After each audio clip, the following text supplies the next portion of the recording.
አብዲን ከኦሮሞ ነጻነት ሰራዊት ነው የመጡት። ጃልጣ በነገራችን ላይ በዚህ ስብስብ ላይ ጃልመሮ ወይም ድሪባ ኩምሳ የመገኘት በጣም ከፍተኛ ፍላጎት ነበረው። ብዙም ሙከራ አድርጓል። እስከ መጨረሻውም አካባቢ ሰዓት እንደሚገኝ ነበር የምናውቀው የሚያውቀውም፣ ግን በአንዳንድ ከሴኩሪቲ ጋር በተገናኙ ችግሮች ምክንያት ጃልጣ አብዲ ድርጅቱንና እርሱንም ወክለው እንዲናገሩ በውክልና ተሰጥቷቸዋል። ስለዚህ አሁን ይሄውና የንቅናቄውን ወይም የኦሮሞ ነጻነት ሰራዊትን ጦርነት እንዴት እንዲቆም አገዛዝ እንዴት እንዲያበቃና ሰላም እንዴት እንዲመጣ እንደሚያስብ ያለውን ሐሳብና ምክረ ሐሳብ ያጋሩናል። 10 ደቂቃ አሉት ጃልጣ አብዲ። በጣም አመሰግናለሁ ስለተገኙ። በጣም አመሰግናለሁ ስለ አስተሳሰባችሁ። በመጀመሪያ የዚህን ዝግጅት አደራጆች ለማመስገን ይፈቀድልኝ። ጥሩ ሐሳብ ነው ወንድሞቹና እህቶቻችን እንዲህ ያለ ዝግጅት ማድረጋችሁ። በሁለተኛ ደረጃ እንግዲህ እንደተገለጸው የተጋበዘው ጃልመሮ ነበር፣ ሊመጣ አስቦ ነበረ፣ ስላልቻለ የሰራዊቱን አመራር ሐሳብ ባጭሩ ለማቅረብ የተገኘሁት። እንግዲህ ፎከሱ ስለ ሰላም ነው፣ ሰላም እንዲወርድ ነው በሀገራችን። እና ስለ ሰላም ስንናገር ሁሌ ትዝ የሚለኝ እንትን አለ፣ አንድ አዋቂ ድሮ የተናገረው peace is the dream of the wise, war is the history of the world የሚል ዳንኤል ዲፎ ይመስለኛል። ሰላም በእርግጥ የአዋቂዎች የብልሆች የህዝቦችም ዓላማ፣ ምኞት፣ ፍላጎት ነው። ጦርነት ግን የዓለም ታሪክ ሆኗል። በኢትዮጵያ ደግሞ ይሄ ሁላችሁም እንደምትረዱት የተረጋገጠ እንትን ይመስለኛል። ስለ ኦሮሞ ህዝብ ትግል ብቻ ብንጀምር ከመነሻው ጀምሮ ትግል የተቋረጠበት ጊዜ ያለ አይመስለኝም። በጣም አጭር ጊዜዎች ናቸው። ቫዮለንት ነን ቫዮለንት አገዛዙ ነው እና በህዝቦች መካከል ጠላትነት የለም። ይሄን ካልኩ እንግዲህ ቲሙ ሰላም ነው ብለናል። ካለው አገዛዝ የአብይ አገዛዝ ጋር ያሳለፍነውን ብዙዎቻችሁ አድማጭና ሰሚም እንደሚገነዘበው የኦሮሞ ነጻነት ሰራዊት አመራር ብዙ ደክሟል። ወደ ሰላም ድርድር ለመምጣትና ችግሩ እንዲፈታ በሰላም ለማድረግ ብዙ ጥሯል። ሽማግሌ ልኳል፣ ተማጽኗል፣ ሰብአዊነት ምን አንስቶ ተማጽኗል፣ ግን አልተቻለም እና ግድ ሆኖበት ነው ወደ ትጥቅ ትግል የተመለሰው እና ይህንን መገንዘብ ያስፈልጋል። አገዛዙ ያለው አገዛዝ በአመጽ፣ በህገወጥነት፣ በቅጥፈት፣ በጭካኔ፣ በብዝበዛ ላይ የተመሰረተ ነው። ውስጥ አዋቂዎች እንደሚመሰክሩት ዓላማቸው ይሄ ስለሆነ ጥፋታቸውንና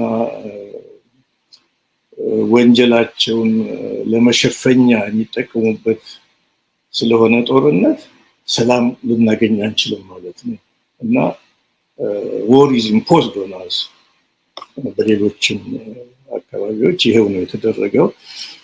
ስለ ትግሉ ስንናገር በሶስት ነጥቦች ባስቀምጥ እና የትግል ዘዴዎች በሶስት ደረጃ፣ አንደኛው ያው ግድ የሆነብን የትጥቅ ትግል ነው እና የትጥቅ ትግሉ አማራጭ ስለጠፋ ነው እና የተያዝነው ይቀጥላል። ሌላው የትግል አማራጭ ህዝባዊ አመጽ ነው።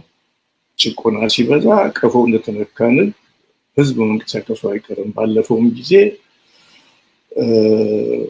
በኢትዮጵያ ታሪክ ደርሶ የሚያውቅ ጉዳይ ነው እና አሁንም ጀምሯል። መቀጣጠሉ አይቀርም፣ መፋፋሙ አይቀርም።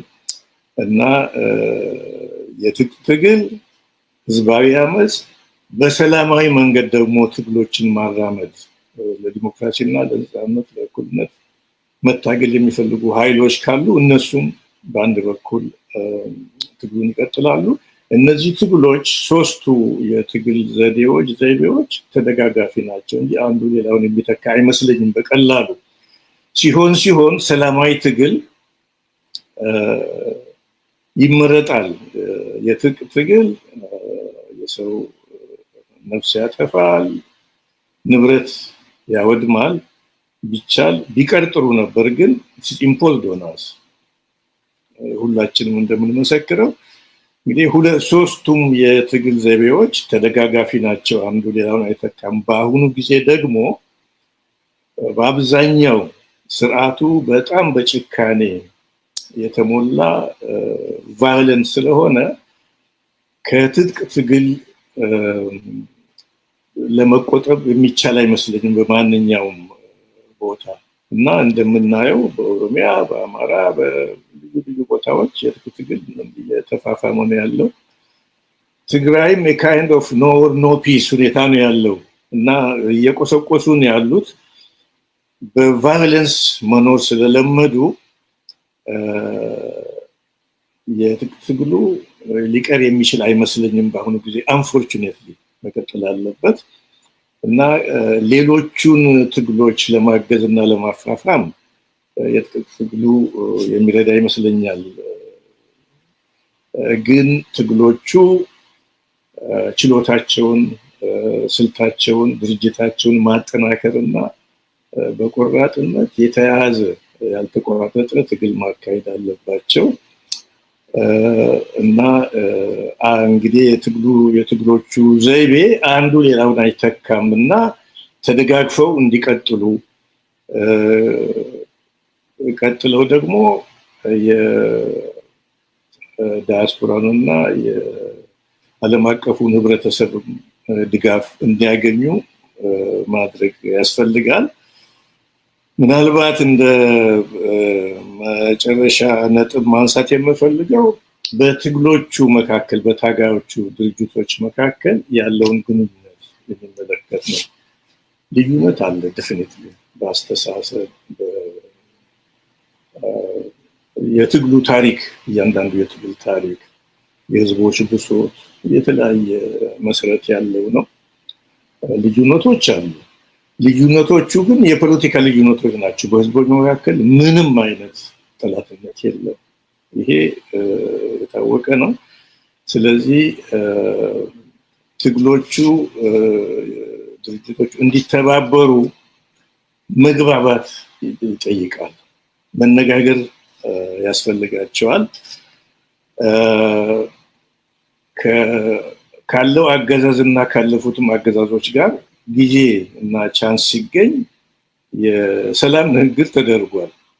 አሁንም በመካከላቸው እንደው ምሳሌ እንዲሆን የፖለቲካ ልዩነቶች፣ የአስተሳሰብ ልዩነቶች በሰላም መፈታት እንዳለባቸው ለማረጋገጥ በትጥቅም ትግል ያሉ በፖለቲካም ትግል ያሉ ሁሉ በግልጽም ሆነ በህቡ እንደሚመቻቸው መነጋገር፣ መግባባት